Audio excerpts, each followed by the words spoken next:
Exotic weapons and their owners, they have some crazy backstories. A darkness-obsessed wizard, Awoken superweapon matter, a sword of the Iron Lords. Today in part 3 of this series, we take a look at some new exotics and their epic stories.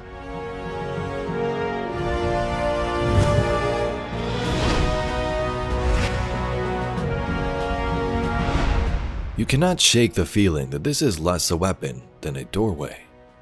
Fireteam Toand died in the Ishtar sink, hunting the secrets of the Vex. They must have come too close to something precious, for the Vex descended on them with their typical, inscrutable, thorough violence. But their sacrifice was not in vain. The data they gathered helped forge the Pocket Infinity. Properly modified, the weapon should be capable of devastating output on just a single charge cycle. The Infinity's mechanisms have proven difficult, if not impossible, to replicate in mass. It is conceivable that the weapon draws its energy from the Vex networks, an ominous possibility, so be wary with it. Toand was a leader and a part of this mysterious fire team who attempted to reverse engineer Vex technology.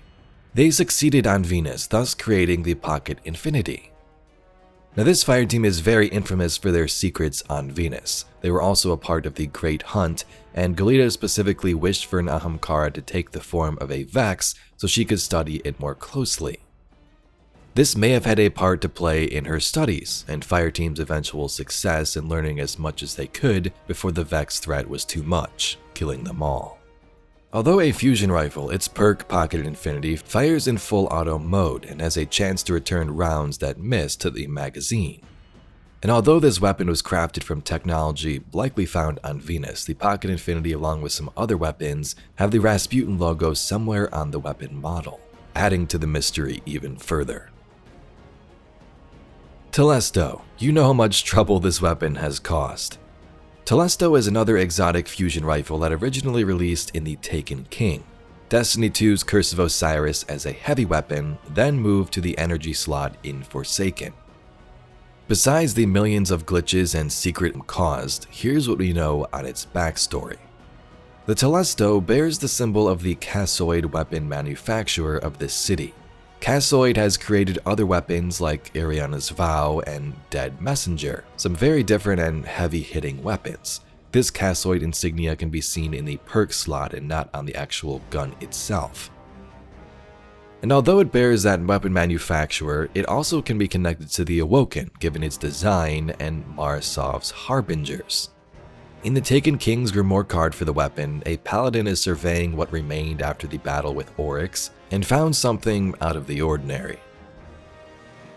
Expanded search of Saturn's nearby moons produced only one notable discovery: a cloud of Harbinger matter collected around Saturn's 13th moon, designation Testo. A sample is enclosed for examination. So Saturn has a moon called Testo, and this paladin sent back samples of Harbinger matter, which were the superweapons used during that Taken King cutscene to attack Oryx. They sent this matter back to Petra, and given it's on the weapon's lore itself, it likely was used. To add to it even more, there's a perk on the weapon called Harbinger's Pulse.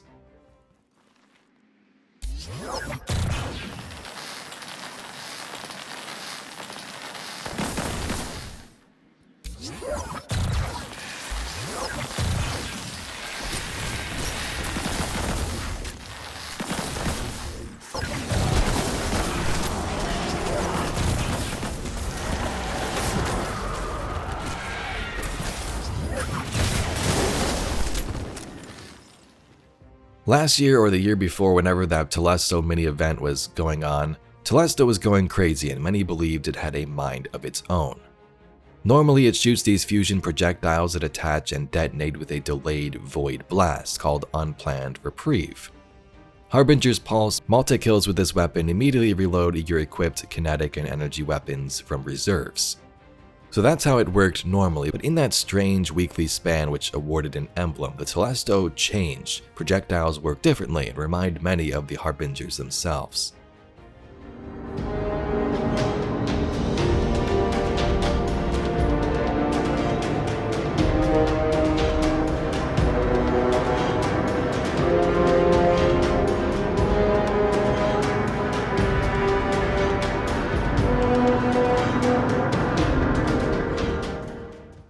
The exotic pulse rifle Bad Juju is very mysterious. It oozes green flames and essence and is covered with bones of an unknown creature. Destiny 1's description led us to believe its creator is Toland the Shattered, a member of Eris Morn's fire team who died in the Hellmouth. If you believe your weapon wants to murder all existence, then so it will. Toland was an expert on the Hive, well, before the old Deathsinger Hellmouth thing and he was killed. But unlike his fireteam members, Toland's fate was never witnessed. He lived on and transcended death and became something new, existing in the Ascendant Realm and other locations. Come, Sharp One. All is not lost. The unconquerable will and study of revenge, immortal hate. Let me teach you. The coming clash will be so much more entertaining if you are prepared for it. Toland was angry when Oryx was killed and the Guardian didn't take up his position in the throne. He studied the darkness and sword logic extensively, even frustrated then that others didn't understand what he did. Toland, although dead, still exists in a spirit-like form, and he's encountered many times in the Taken King and Forsaken. In Destiny 2 Season of Opulence, Callus entered the Ascendant Plane and found the Bad Juju.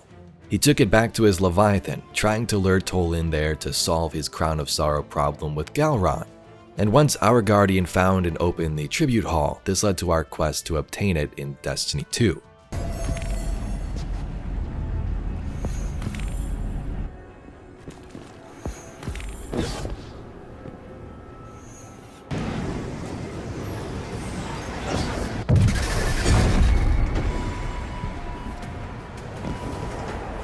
Paracausality. What a trip. If you believe your weapon wants to murder all existence, then so it will. Call it a little bad juju, if you please. I leave you here. Claim what has been lost.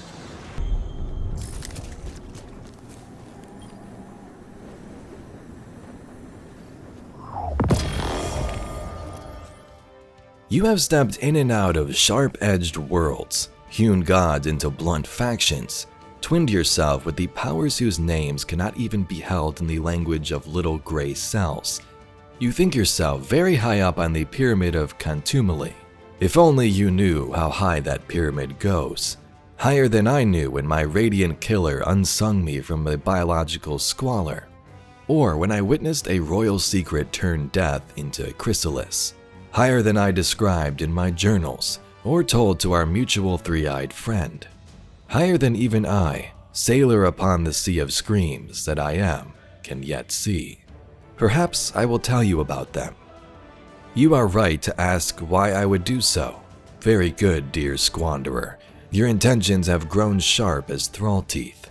You see, they know what you are, what you were, what you will become. They know.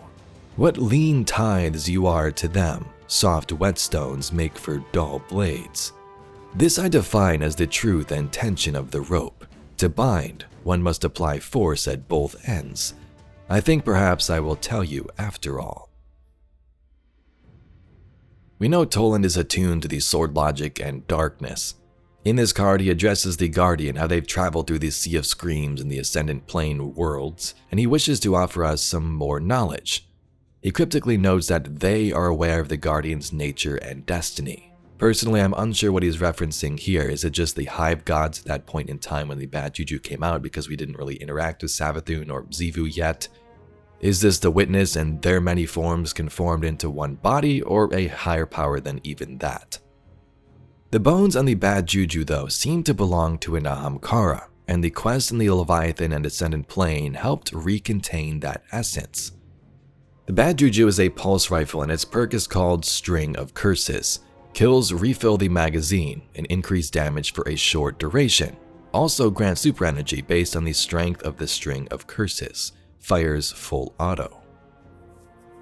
Toland is very mysterious and we should definitely see more about him in the future, in my opinion, and some of his weird creations and experiments like the Bad Juju. How about something short and sweet? Invective was Ikora's shotgun and her weapon of choice during her younger, more rebellious days. An ideal fallback for situations that can't be solved by wit, quick talk, or pure intimidation, this modified shotgun uses a self-replicating magazine to keep its owner well stocked for any and all trouble that awaits beyond the city. Ikora said, "I tried to talk them down. They made a grab for my ghost. After that, it was a short conversation." We know Ikora was one of the most powerful warlocks to ever exist and holds the win streak for the Crucible. Invective was likely part of those younger rebellious days in which he took part in the Crucible and other activities beyond the tower. The Young Wolf's Howl was a sword gifted to our guardian, the Young Wolf, during the Rise of Iron campaign. This is more than a weapon. Forged by Lord Saladin within the hallowed halls of the Iron Temple, this sword was intended for you and none other. When you wield it, its burning flames represent the bright light of your valor and the all-consuming sacrifice that you have promised to make, should you be called to it. Take up this blade and teach your enemies to fear the Young Wolf's Howl. The Young Wolf's Howl's perk is Howling Flames, used to unleash a fiery solar eruption that weakens enemies and deals damage over time. The Young Wolf can slam the ground and create a giant wall of fire that ignites enemies and increases damage by 15%. A nice exotic reward for the Rise of Iron campaign and fit well with the plot of the story.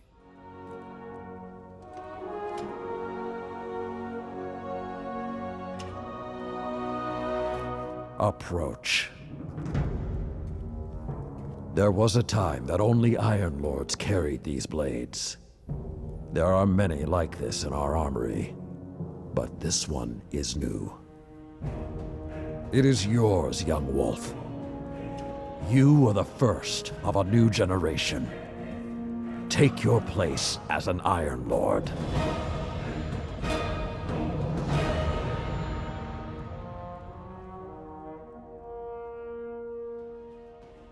So there you have it, Guardians, some more tales about exotics, their backstories, and some of their owners. If you'd like to see some others, we have 2 previous videos, and you can find those on the channel. Thank you very much for watching, and I'll catch you all in the next video.